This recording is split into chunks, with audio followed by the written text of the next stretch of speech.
A very good morning to you all from a wet and gusty Galway. I hope you're keeping safe and well wherever you're joining us from. This is the 21st in our series of Signpost webinars where we examine the science, policy and advice underpinning farm sustainability in Ireland. My name is Mark Gibson and I'm Programme Manager of the Teagasc Connected programme. The series is being delivered in association with Dairy Sustainability Ireland, the National Rural Network and Food Drink Ireland SkillNet. You can send us your questions by clicking on the Q&A tab at the bottom of your screen. And today's session is being recorded and will be available to view afterwards along with a copy of the presentations on the Teagasc website. So today we're going to be looking at the role of woodlands, the role they have to play in protecting water quality. And to discuss this, I'm joined by Kevin Collins, Forestry Inspector with the Department of Agriculture. Kevin, you're very welcome to our webinar this morning. Great, thank you very much, and good morning, everyone. So, how's the weather over where you're over in Dublin this morning, Kevin? Are you getting the wrath of the Atlantic? No, it's fine. And I'm in Dunleary here, just south of Dublin, and I'm looking out the window, and it's kind of blue sky, although a bit blustery. But no trees blew down during the night, so we're all good here. Okay, you're making me jealous already. Kevin, your role in the forestry inspectorate, you're based in the environment section, is that right? Yeah, that's correct, Mark. And it's a wide-ranging job, a wide-ranging brief. It covers things like working on the Nato Woodland scheme and the neighbourhood scheme, to working on initiatives around N Harrier and freshwater pearl mussel, drafting up requirements for environmental protection during afforestation and felling, and a lot of work with a colleague of mine called Ken Book on water issues and working with the water community, particularly around the Water Framework Directive, to try and figure out ways to solve issues that are there with old forests in particular, but also to look at ways in which woodlands and forests can be used to protect water. So it's a kind of a very varied, wide-ranging brief, but it's good. It's very interesting. Yeah. Great. Well, look, if you could share your screen with us, so Kevin, and we'll get on to the presentation. So the format, for those of you who aren't familiar with the format this morning, Kevin will give a short presentation, about 25 minutes, and we'll take questions afterwards, and we'll endeavour to get through as many of your questions at the end of the presentation. So really looking forward to your presentation, Kevin. So I'll hand over to you.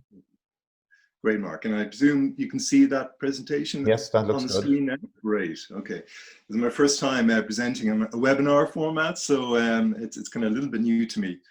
But delighted to be here, delighted to be able to talk about woodlands for water, and ways in which we can use forests to protect and enhance water quality. It's particularly refreshing now to talk about this, just because there are lots of initiatives going on in the area of water through the second cycle of the Water Framework Directive, and also as we enter into the third cycle of the Water Framework Directive. So forests have an awful lot to offer in terms of ways in which we can protect and enhance water. And that's what I'd like to look at today. My colleague Ken Book was also to be present to present this. Unfortunately, he couldn't be here, but he's very much part of this presentation also. So if I could just very briefly, one or two words about the Department of Agriculture, Food and Marine in terms of forestry. I won't say any more except to say that we have two key roles. One is in terms of regulation. In order to afforest or to fell trees or to develop a forest road or even to apply aerial fertilization, there's a requirement for a license from the Forest Service, from the Minister of Agriculture, Food and the Marine. And within that, therefore, we have to look at each application that comes in from the perspective of silvicultural requirements, but also environmental requirements.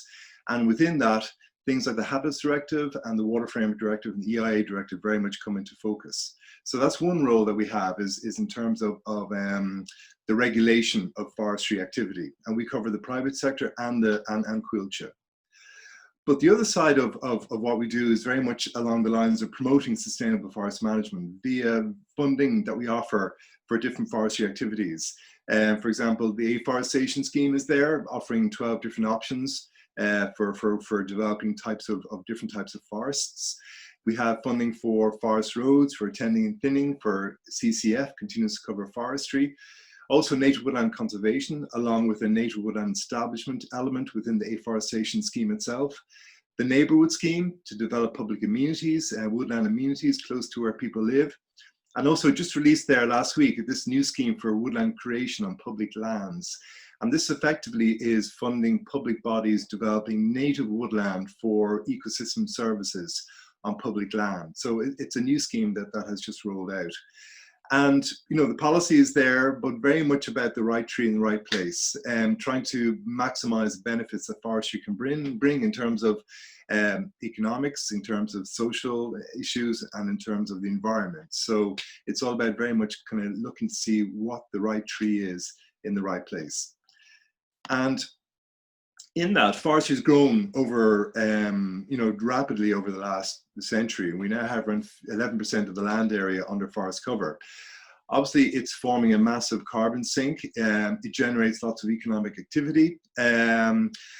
Now, almost half of our forests are under private ownership. So that's a big shift in ownership, primarily due to planting by farmers and other private landowners over the last 2 decades or so. And we're just scraping the 30% broadleaf cover. So we're almost at the point where broadleaf cover is 30%.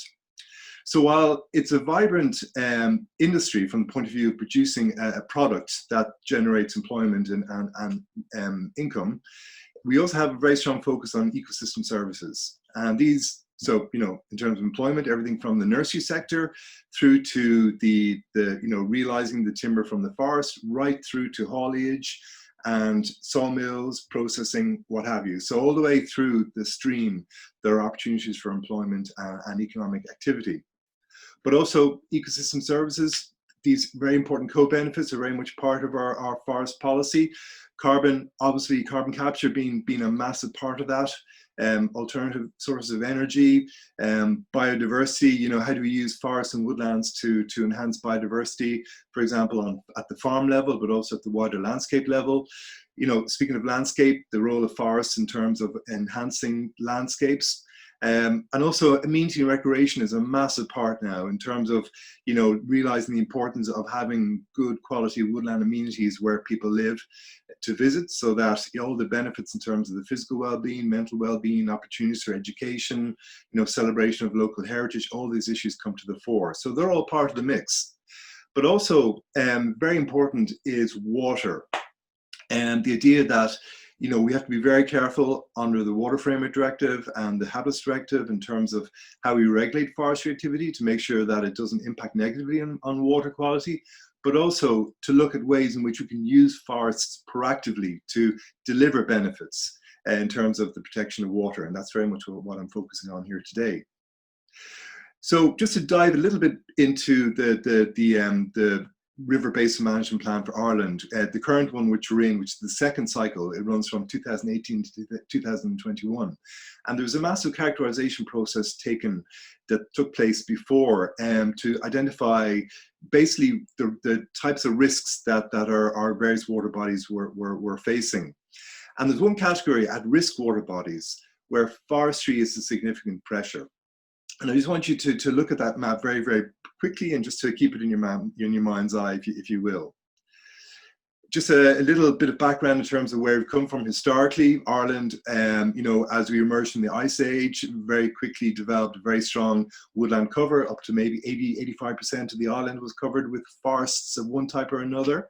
And then as the climate changed and as people began clearing forests, you can see the dramatic decline to where we were at just 1% at the beginning of the 20th century. And since then, we're now at 11%, which over 120 years is a fairly phenomenal land use change. And the graph on the right-hand side gives you a bit more detail about how we have made that change take place. You can see the planting that's happened each year since 1922. Well, not each year, but a number of years since 1922. And the green bars represent planting carried out by the state. And the red bars are where private planting has taken place. So you can see very much a shift since the late 1980s, where farmers and other private landowners came in with the help of supports available and advice from agencies such as Teagasc and registered foresters and what have you, began taking over, if you like, the planting program and beginning to dominate it. And you can see that primarily all planting is now carried out in the private sector. Although this new scheme that came out last week might just add a little bit more green into that mix. But that's where we've come basically historically. I just want to say just two graphs here, just don't want to throw too many graphs at you, but in terms of the overall characterization that took place behind the Water Framework Directive, the second cycle, overall, forestry was seen as being the fourth most significant risk relating to at-risk water bodies, and these are water bodies which are at risk of falling back in their status. So forestry was seen as being the fourth most significant pressure, but critically, in terms of these high ecological status objective water bodies, where these are particularly important from an ecological point of view, and where particular focus is shining, forestry is deemed to be the most significant. And how that is because there's a very strong overlap between legacy forestry sites and these types of landscapes. And if I just throw this map up again, where you have a map on the left-hand side showing where these at-risk water bodies are, and then on the right-hand side you get a flavour of where forests in Ireland are generally distributed. And you can see the upland areas where there's concentration of these at-risk water bodies often correlates strongly with older state planting in terms of kind of the older portion of our forest estate. So there is a real strong legacy issue there. So it's undoubted that there can be issues if you have a poorly sited, designed and managed forest. It can lead to negative impacts. However, if we appropriately site, design and manage forests, it can also deliver very important water-related ecosystem services and also play an important role in meeting the Water Framework Directive objectives. So really it's about how, and this is the Forest Service's position in terms of the Water Framework Directive and the focus of our work, it's how do we minimize legacy issues and problems that are being created by having forest plantations, for example, on peat in very sensitive upland areas within these high status water body catchments. How do we manage those? How do we extract timber? How do we fell the trees? How do we reforest, or maybe decide not to in some particular cases, in order to minimize that potential for impact? But also on the other side of it, how do we look at ways in which we can develop woodland and forests in a way that begin to practically deliver benefits in terms of water quality? So it's really about eliminating A and promoting B, and that's really what we're really focused on doing now in terms of water. And I mentioned we had a number of different schemes to promote different types of forestry, and one package we have, which we've worked on for the last 2 decades very closely with a number of stakeholders, is the Nato Woodland Scheme package. And this has really come together because of input from the likes of Woodlands of Ireland, who are a very, very important body in this whole area, National Parks and Wildlife, Inland Fisheries Ireland, the Heritage Council, and a wide range of other Nato Woodland stakeholders. We all came together to develop a scheme that would provide funding into the area of Nato Woodland. Obviously for all the different biodiversity benefits and cultural reasons as to why Nato Woodlands are so important, being such a threatened part of our national heritage, but also in ways in which we can maximize the ecosystem benefits that we can get from Nato Woodlands. For example, those relating to water.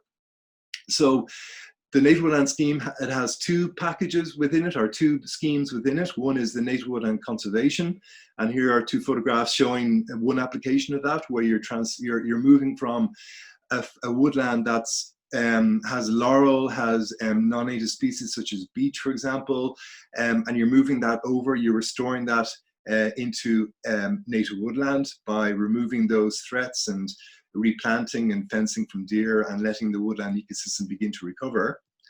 But also we can provide funding for the conversion of forest stands to native woodland. And this is very important in terms of dealing with those legacy sites, where we do have forests in areas which we would not plant nowadays. So how do we move those into something more appropriate? So people have used this scheme in this way, whereby the conifer stand is felled and it's reforested with native woodland. And that provides a very important buffer behind which, you know, the reforestation with conifers can take place. But you have a very, very robust native woodland buffer there along the adjoining the ecosystem, the aquatic zone. So very important protective function. But we also have, as part of the Native Woodland Scheme package, this Native Woodland Establishment Scheme. And this is all about developing new native woodland on open greenfield sites. And this has the highest granted premium rate available under the afforestation scheme. You can see the rate there is €6,222 per hectare to actually develop the actual woodland, to get the trees in the ground and fenced off and maintained to year 4, plus also an annual premium for 15 years of €680 per hectare. So it's quite an attractive from that perspective. And again, it's focused on native woodland expansion and also ways in which we can deliver ecosystem services to that landscape, including those relating to water. So a couple of applications here. I just want to bring you through, if you like, a typical native woodland establishment cycle, where you have a process where the plan is developed, you have input from the professional forester working with the landowner. Often an ecologist is involved as well. The scheme requires people to identify what the most appropriate native woodland type is for that particular area, what would occur there naturally over time, and then we try to replicate that. Very important conditions about, you know, for example, where the seed comes from. Is it native from within Ireland to conserve genetic biodiversity? We have a requirement for minimum site input in terms of minimal cultivation and minimal fertilizer input. It's all about trying to match trees to the site, and in that way those trees have the best chance of leaping out from the ground. And you can see the example there on the bottom left-hand corner of a pioneer birch woodland planted under the Native Woodland Scheme, and that's at year 5 or 6, I think. So those trees are over 2 meters tall, and there was a requirement for deer fencing that area, so that's another issue that we have to be very aware of. But very quickly, over a short period of time, these native woodlands begin to impress themselves in the landscape. And you can see there, just on the top right-hand side, a picture of a native woodland planted down in Dunmanway in Cork. And that was at year 7 or 8, I think it was. That was an ash oak woodland. And you can see with the people walking through it, how quickly the canopy emerges.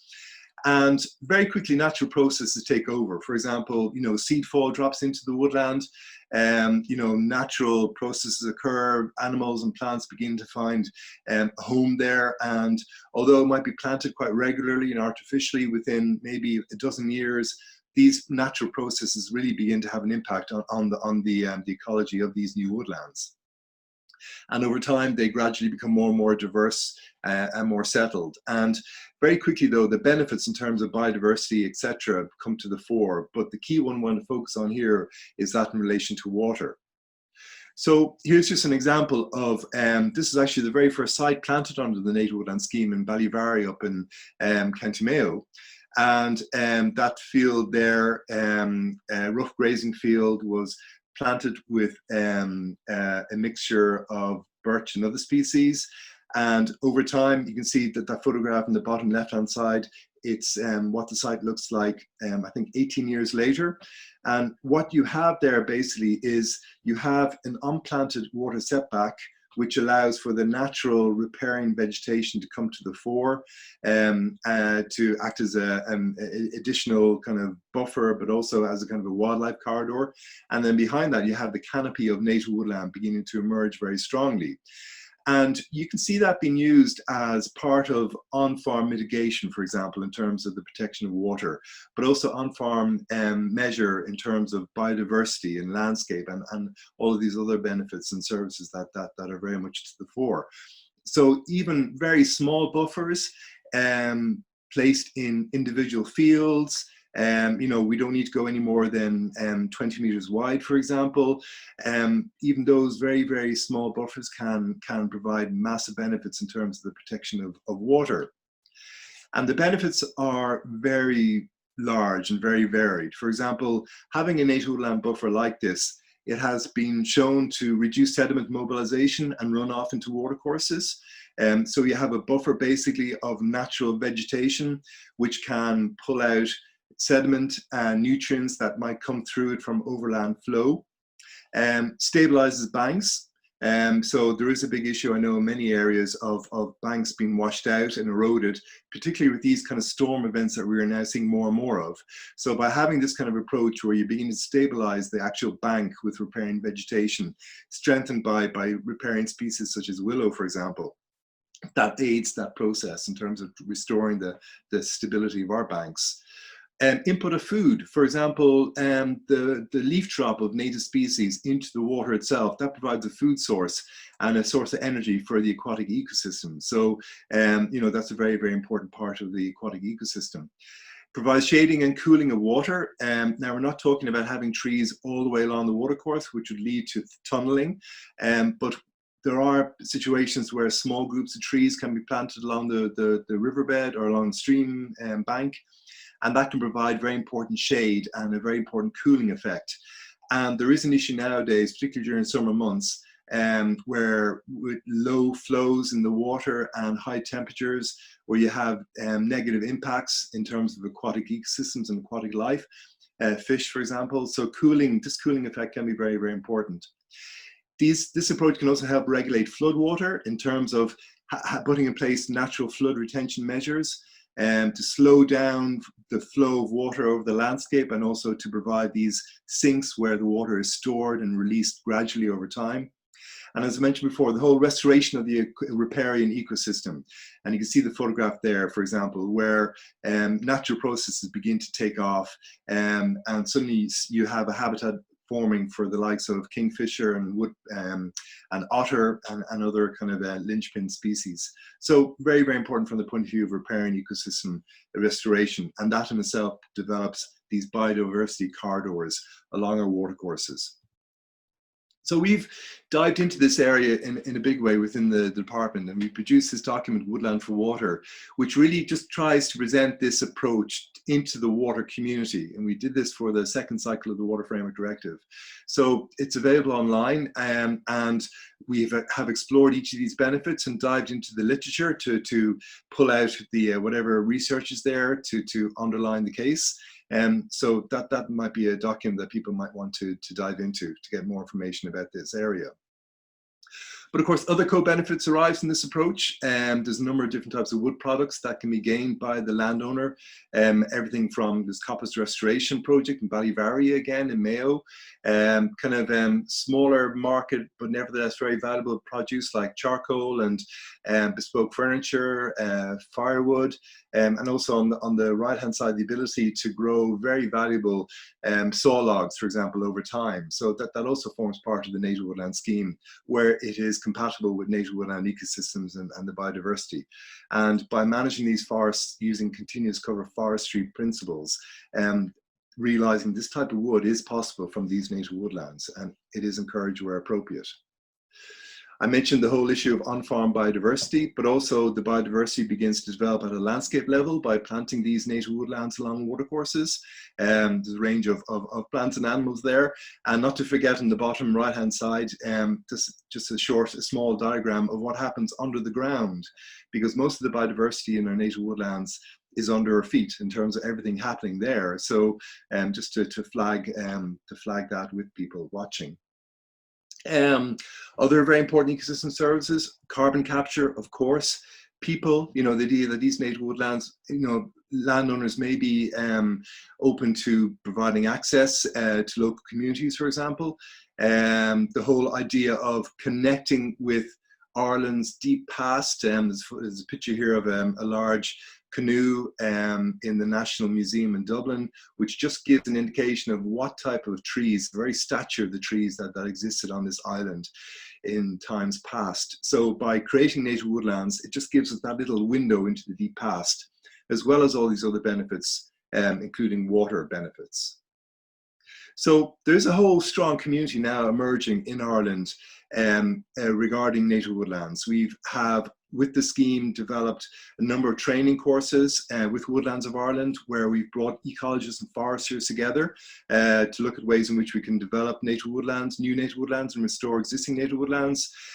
We also see the native woodland scheme being used on a trial basis to develop new native woodlands down in Kerry with the Kerry Life project, which is focusing on land management for the conservation of freshwater pearl mussel. So that's a very exciting application of the scheme in that regard. But just one other scheme as well I'd like to touch on very briefly, the Agroforestry scheme. And this again is a scheme that we feel has potential in terms of the protection of water. And agroforestry is a system very, very common over in Europe. And what it does, it allows the landowner to develop a crop of timber, if you like, by planting wildly spaced trees. And in between the trees, they're able to continue farm activity. And in this case here in Ireland, we're talking about silvopastoral systems, whereby beneath the trees planted, grazing and fodder growth is also encouraged. So the scheme is just starting off, and it's been on the road for a couple of years, and there is an awful lot of interest in it. And this is another way in which woodland can be developed in a way that would enhance water quality, because what happens in these areas that are planted is a reduction in the level of intensity. For example, you have a much denser sward developing, and overall you have better infiltration of water, for example, increased biodiversity. So it's another way in which forestry can be used to protect water quality. A few other measures that are also coming to the fore in terms of schemes we offer that can be used to protect water. We have a continuous cover forestry scheme, which is about managing woodlands towards continuous cover forestry. So the likes of conifer stand, an even-aged conifer stand, for example, will be managed over time into a continuous cover forest. With species diversity, age diversification, etc. And what that does, it avoids us having to clear fell those areas, which can expose soil to rainwater and create issues for water quality. I mentioned before this new scheme, the Woodland Creation on Public Land scheme, and this is focused on public bodies looking at their land bank and seeing opportunities for developing new native woodland using the native woodland scheme requirements. So, we're very much for ecosystem delivery. So carbon capture, water protection, biodiversity, these are all parts of what public bodies are trying to achieve, and they have commitments in these areas. So this scheme is designed to realize that land bank, if you like, and realize that opportunity for developing new native woodland. I also want to mention the Woodland Environmental Fund, which is in operation for over a year now. And this is where we are bringing businesses into the process of native woodland creation by getting them to add additional funds to the grant we offer to tip landowners into a decision to go with native woodland. So the idea is that a business might become associated with a local native woodland developed by a local farmer, and in that way the business is able to point towards that in terms of its commitment to carbon capture, biodiversity, the protection of water, etc. So that's another very important opportunity in this area. And of course, also, as part of all afforestation and reforestation projects, there's a range of requirements and standards that must be adhered to regarding the protection of water. Probably first and foremost among those is this water setback, whereby you must leave an area of unplanted, uncultivated land along the aquatic zone and along relevant water courses, for example, drains, and water-related hotspots, wetter areas within the site. So that we have this protective buffer of natural ground vegetation to try to capture any sediment and any nutrients that might move off the site itself. So that forms part of all of our activities in terms of afforestation, in terms of clear fell, tree felling, reforestation, etc. And for details, have a look at the environmental requirements of afforestation and the standards for felling and reforestation. They're on the department website, which I'll leave on my last slide. So they're also very important. That's kind of real bread and butter protective measures that are built into all of our licenses. So finally, just to get across again the idea, a couple of aerial shots, and these are taken from the web.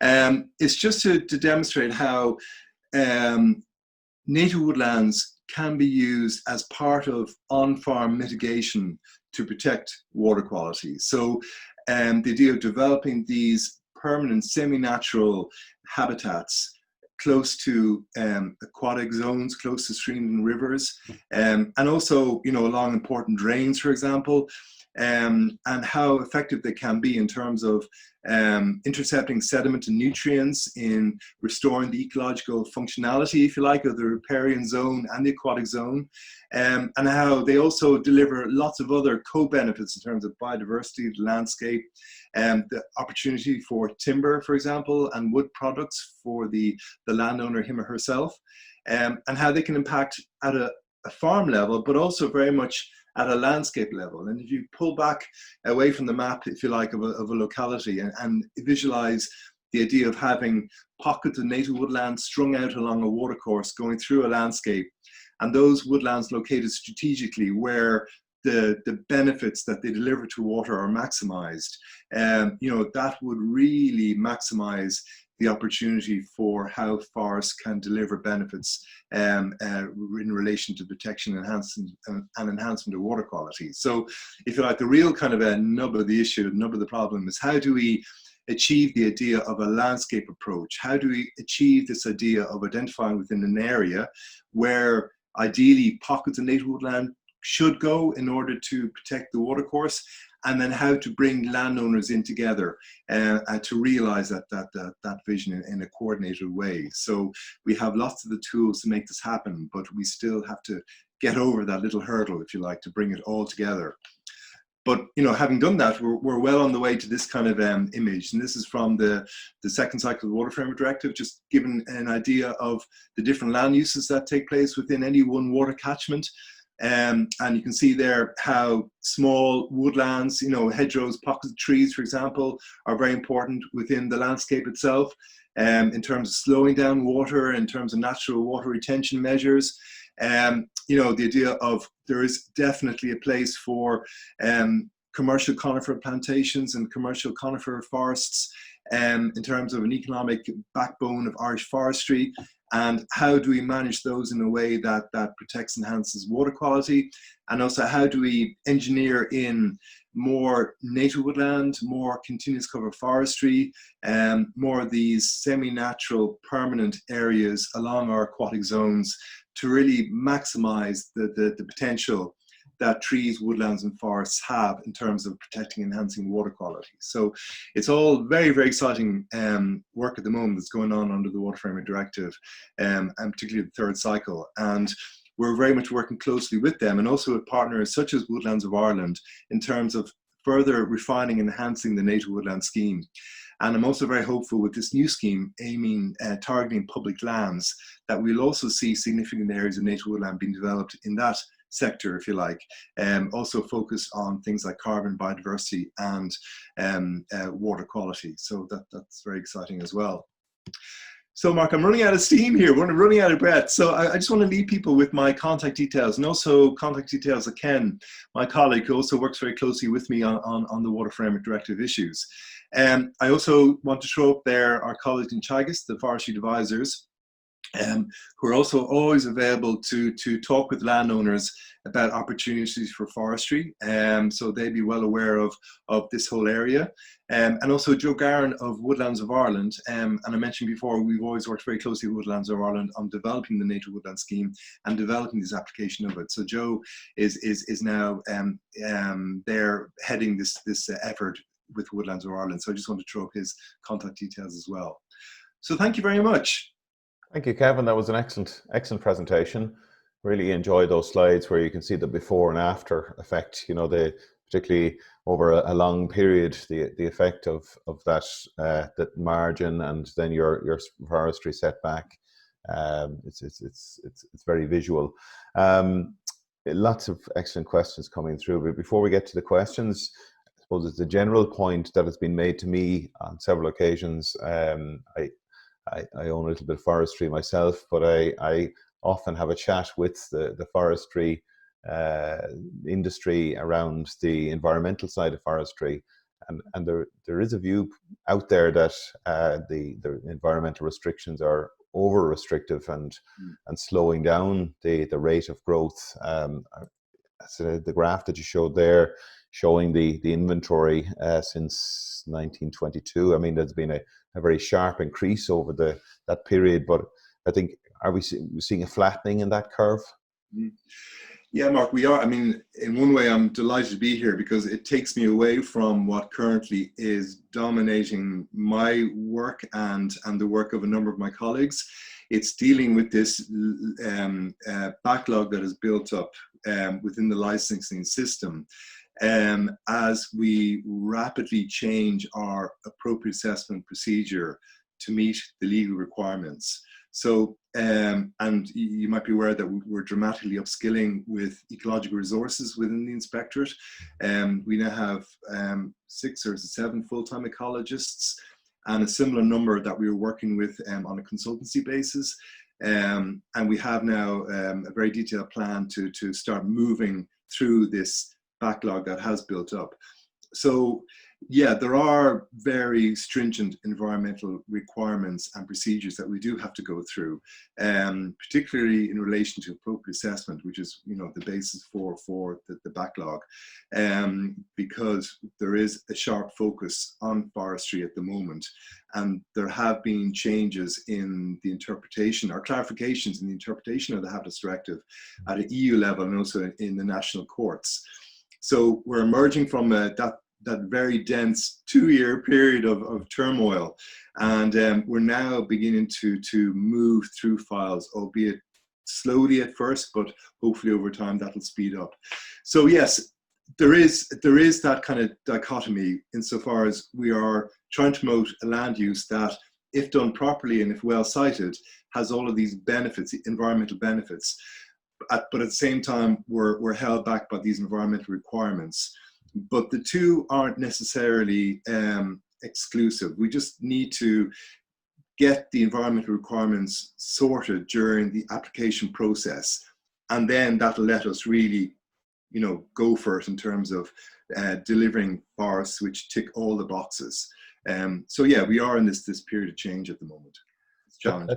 That target you mentioned of 18% target cover by 2046, is there a breakdown of that, or is that are there any interim goals or dates for that target? Well, it's kind of hard to set too precise interim goals. I mean, generally it's kind of 30% broadleaf planting as part of the afforestation program. And, you know, each forestry program that comes along, we're currently at the end of the current forestry program. So there'll be a new forestry program being developed now, and that'll have its own targets as well. So it's kind of constant adjustment, because along the way we do hit these massive issues. For example, we've gone through the whole process with the ash dieback, which had a big impact in terms of our broadleaf planting, and we lost ash from the afforestation program, which was a wonderful native broadleaf that farmers and other landowners had real connection with. So that, you know, we've had issues with massive catastrophic windblow, for example. We're now going through a regulatory challenge, which hopefully we're beginning to emerge from, albeit very slowly.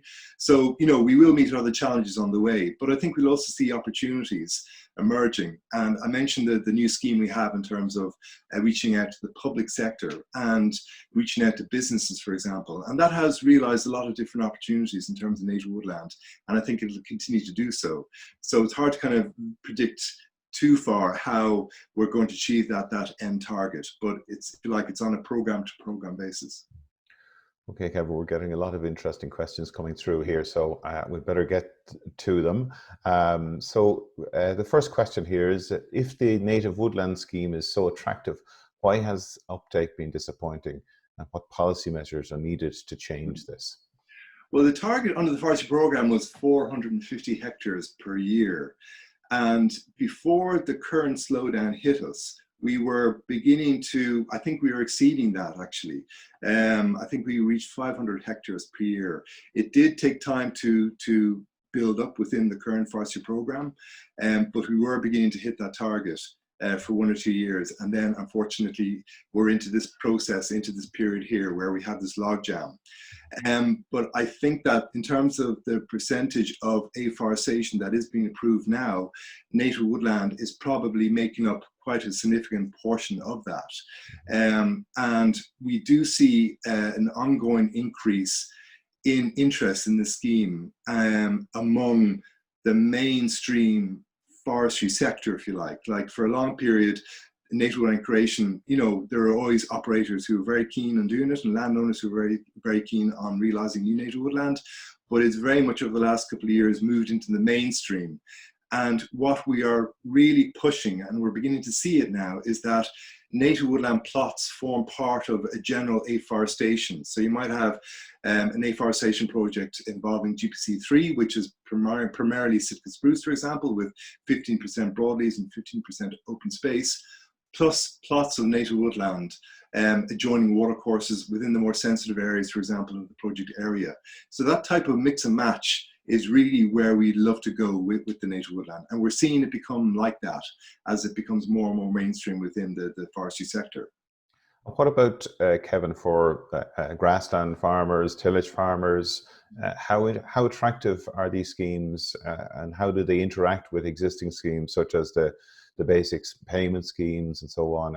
You know, how are they, you know, are they compatible, and will farmers sacrifice much payment if they opt for those schemes? Well, I think the main kind of challenge is the footprint of the land itself, in terms of the option the farmer has to continue with tillage or dairy, for example, versus, you know, what goes in under trees physically. So that is in terms of the loss of the productivity.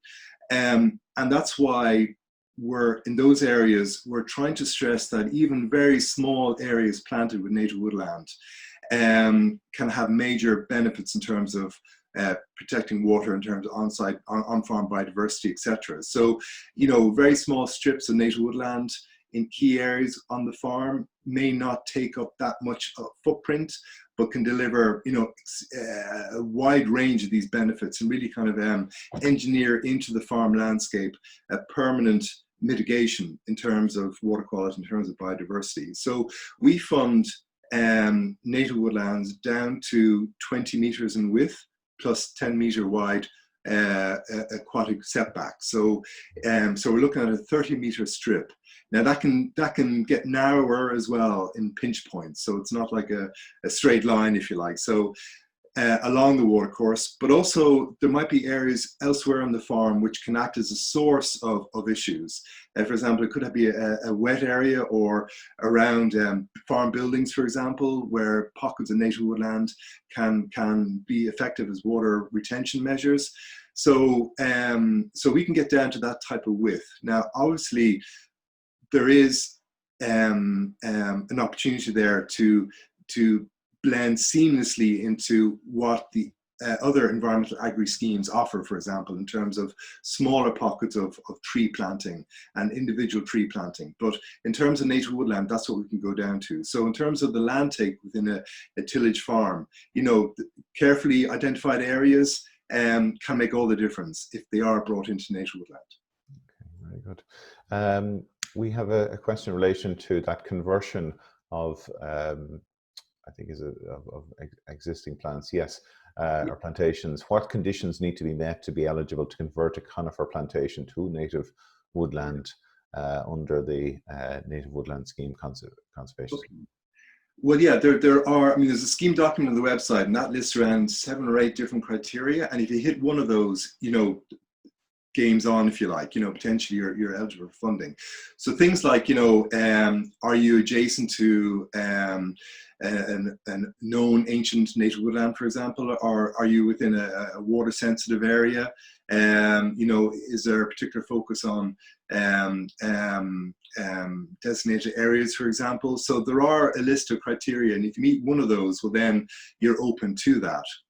And what I'd say about that application of the scheme, we have seen it take place down, for example, in Kerry Life.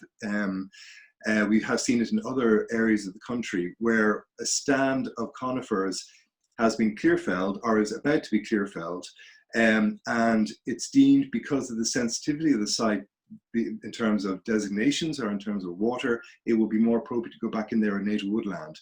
So the most recent number of examples have come about under Kerry Life down in the Carra and Blackwater as part of the work down there to conserve freshwater pearl mussel in terms of farming and forestry. So we've seen a couple of exciting applications of that scheme down there.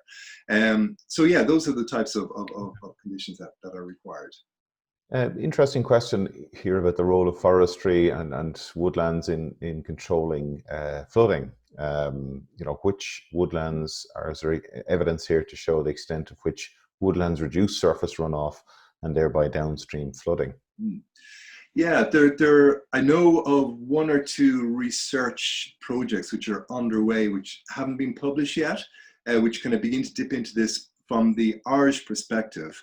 There's also under the Water Framework Directive and the Flood Framework Directive work going on within Ireland on developing natural water retention measures involving the EPA and other water-based bodies, and ourselves and other, like the Department of Agriculture generally. So as part of that, the idea of small woodlands, hedgerows, trees, that forms part of the suite of measures that group is looking at. But there is good examples from the UK and from elsewhere in Europe, which looks at small catchments and relates the tree cover in those catchments, particularly hedgerows and small woodlands, with the reduction in floodwater and the holding back of the floodwater. But one thing I would say in this, and we've made this very clear, like trees and woodlands and forests aren't the only solution. It has to be as part of a wider catchment approach in terms of other measures that are happening in there if we want to do this. But certainly I remember around 12, 13 years ago going over to Scotland with Woodlands of Ireland and Inland Fisheries Ireland to look at examples over there where they have used woodlands to reduce flooding, and in that way to avoid spending large capital on hardcore engineering solutions in downstream villages. So they saw the economic benefit of moving funds from the engineering solution to the upstream natural solutions. So they're putting their money where their mouth was, if you like. So that was very, very reassuring and very enlightening to see. Yeah, I saw a similar example over in New York City, where they decided to opt for, rather than expensive water treatment plants and so on, it was agri-environmental schemes that they chose to put their money into. And it has been very successful. The question here in relation to invasive species such as rhododendron, are measures taken to protect new native forestry from these, and how is it done? Yeah, I mean, rhodo is a real scourge in terms of native woodland, and you'll be very, very familiar with kind of some of the jewels in our national crown and the difficulties rhododendron presents within those in terms of kind of crowding out the natural ground flora and fauna. So it is a real threat, and where we see it as being the biggest issue in terms of our interaction with landowners with the native woodland scheme is in woodland restoration, where you have an existing woodland that might have beech, might have rhododendron, laurel, for example, and how to control rhododendron within that context, because cutting it and spraying it, and if necessary, or we've seen chipping, we've seen burying, we've seen stem injection, and all of which, depending on the level of infestation, it's back-breaking work. It's really expensive. It's very hard, and it's only as good as the follow-up monitoring, if you like, because it can very quickly reappear again. So we have funded projects where rhododendron removal was part of the mix of measures needed to restore woodlands, and there are examples around the country of this. But we see the largest challenge is, having invested in that, then the danger of the species reinvading the woodland through adjoining seed sources. And so the need for ongoing monitoring and ongoing maintenance until you have the natural ground flora up and away and the natural canopy in place, which themselves will slow down any infestation, if you like, in the future. Okay, Kevin, the questions are coming thick and fast here, so we better try and get through them as quick as we can. The question around air quality here, I know today's presentation is focused on water quality largely, but are you doing much work in relation to woodlands as a mitigating buffer around farms from air quality, especially ammonia emissions perspective? I know this is big in mainland Europe. No, the answer to that is no. That really hasn't come up on our radar, except to say that I used to work in the urban forestry sector, and we still have a hand in that with the neighbourhood scheme, which is developing woodlands close to where people live, including urban woodlands. And so within that context, you know, we're very aware of the benefits that trees and woodlands have in terms of urban air quality and trapping particulate pollutants, etc. So by extension of that, I would imagine that these types of woodlands would also have a benefit in terms of the application you're talking about. But I have to admit, it hasn't really popped up on our radar as an ecosystem service that we've thought about. But now you've raised it, maybe we should throw it into the mix and do a little bit of background research into it. You talk about the you know, the importance of a landscape approach to forestry planning and particularly riparian planting and so on. I mean, are there examples of that in Ireland where, you know, you have the various stakeholders have come together, the funding bodies, the local authorities, and so on? Has that happened, or, you know, are there plans for that to happen? Yeah, I mean, there are small examples where it's happened locally. For example, I'm thinking with the likes of Kerry Life, of course, of the Carra and Blackwater catchments. Duhallow as well is another life project where there was coordination between different land use sectors.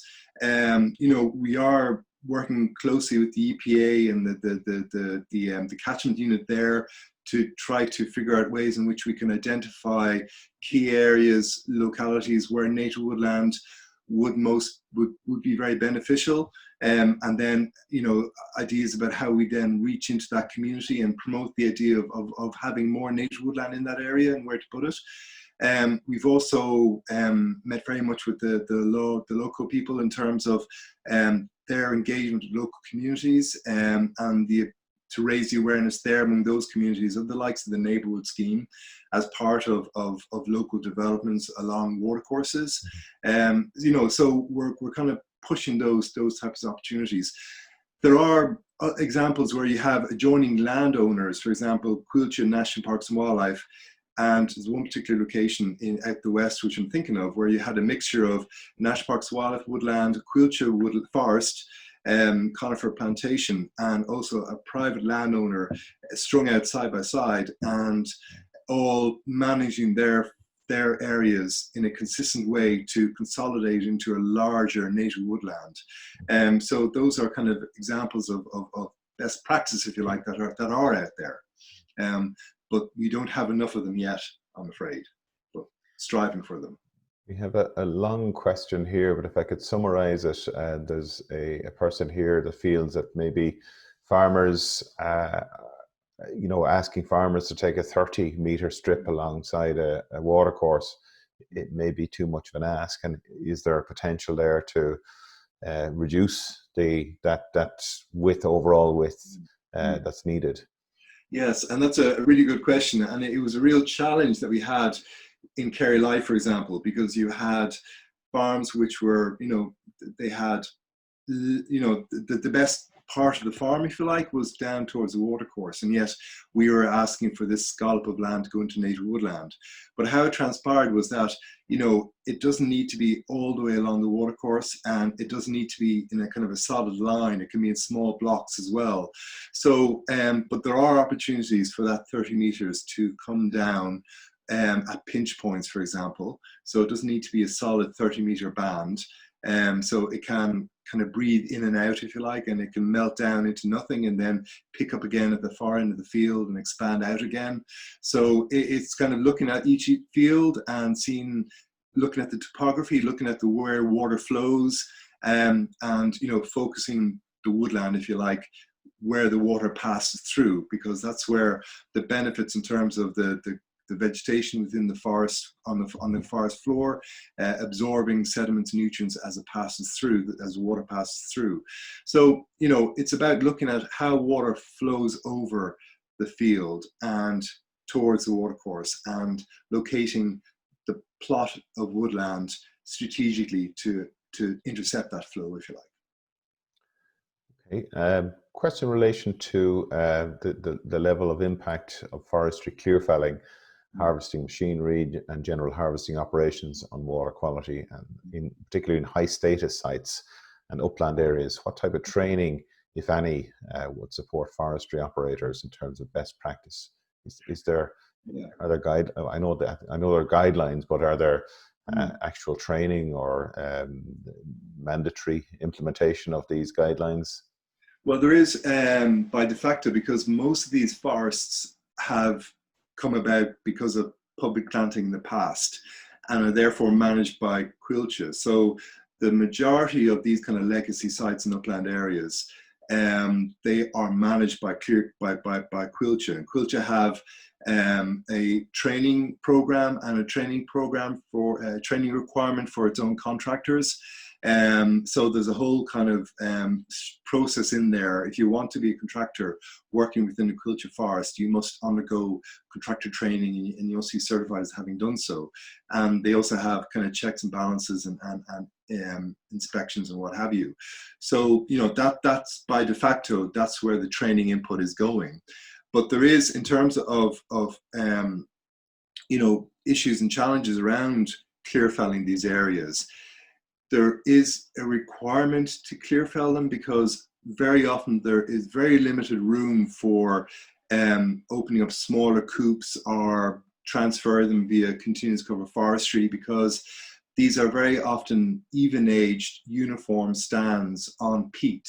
So if you begin to go in there and do any sort of selective removal to try to move it very gradually, often what happens is wind blow. And that's a real threat, because if you get that, you get a chaotic process whereby lots of sediment is generated, lots of impacts, trees falling over the watercourse, it doesn't become a controlled environment. Whereas if you can clear fell it, you can plan where machinery goes. There's requirements for exclusions, requirements for mat tracks, using brash mats.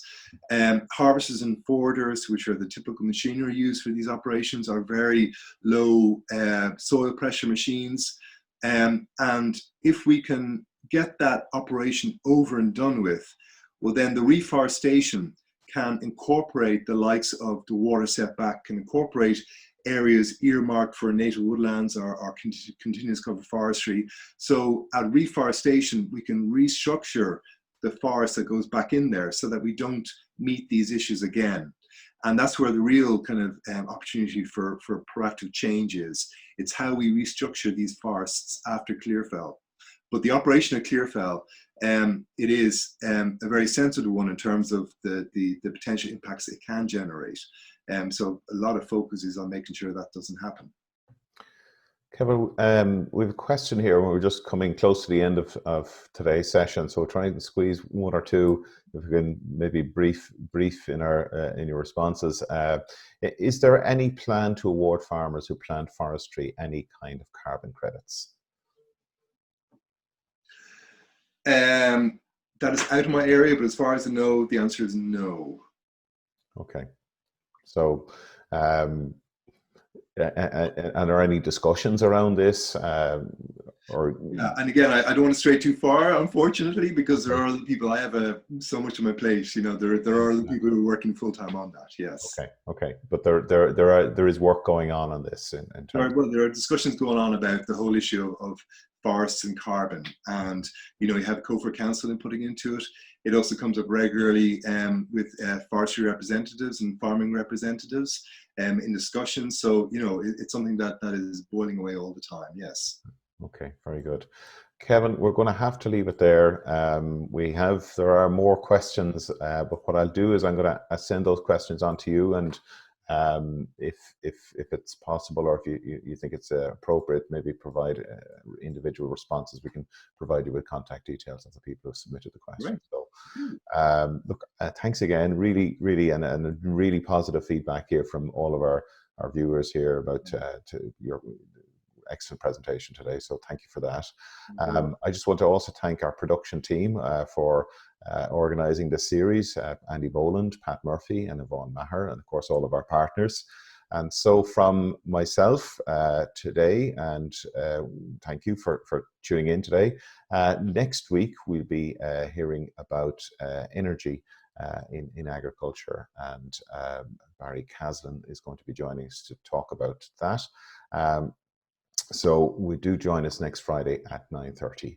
So again, Kevin, thanks again for your time, and thanks for stepping in at a relatively short notice. So we do appreciate that. Right, it's a pleasure. Thank you very much, everyone. Thank you.